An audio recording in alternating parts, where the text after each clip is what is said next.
Okay, guys, and then the 9 litter, 9 litter male. There was one male in the litter, and here he is, 9-2, the Duroc Boer out of Rock, back on the bomb squad. He's the one sow, and boy, he's the one sure dominated the Reds there for a stretch. And this sow would be the $11,000 buyer sow that we bought there out of the Vegas sale.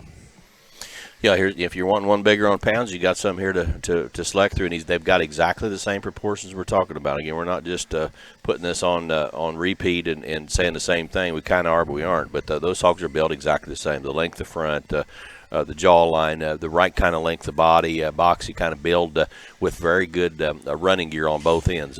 Good feet, the right kind of bone, and flexibility. And he's green and he's muscle, which, again, red ones those are a whole lot more fun to feed that way, that are correct and square and immature, and then just roll on with them at a pretty good clip. And this is one that will accommodate those same kind of things. Yeah, we can hit those early jackpots. We can go to World Pork Expo. We can kind of do a lot of those things. MLE? MLE. I mean, that's certainly within the realm. Brian, come on. Come on, support your own state. Mr. Michigan. I was thinking there's some more, we've got more to look at. So, again, this one's tall-fronted.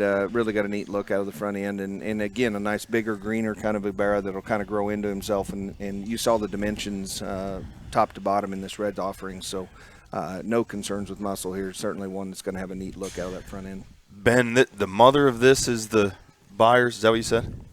The first direct buyers. Okay, what was her name? Phyllis. This is Phyllis's mom. Now, sometimes people just say stuff like that about this pig's out of this. Well, I remember Phyllis. That pig, I mean, she was way ahead of the times. And like Ben had said, he's the one, if you remember, I don't know, 5, 6 years. I mean, it was winning every Duroc show and then making all the boars. And Brett Byers was kind of at the peak of all that winning at that particular time, and that's where these guys kind of dug in and got started. And Phyllis herself, my goodness, was incredible looking, crossbred looking about her jaw and her throat and her shape up high. And I would tell you just, from a standpoint of having shape and the right kind of tone and body shape and athleticness, the mother of these, I remember her very well looking like that and kind of just being ahead of her times, kind of almost in that regard. This is 9-2 Duroc. No, this ain't 9-2. Yeah, it is. Supposed to be. Yeah, 9-2 Duroc. Either that or we've been talking about the wrong one.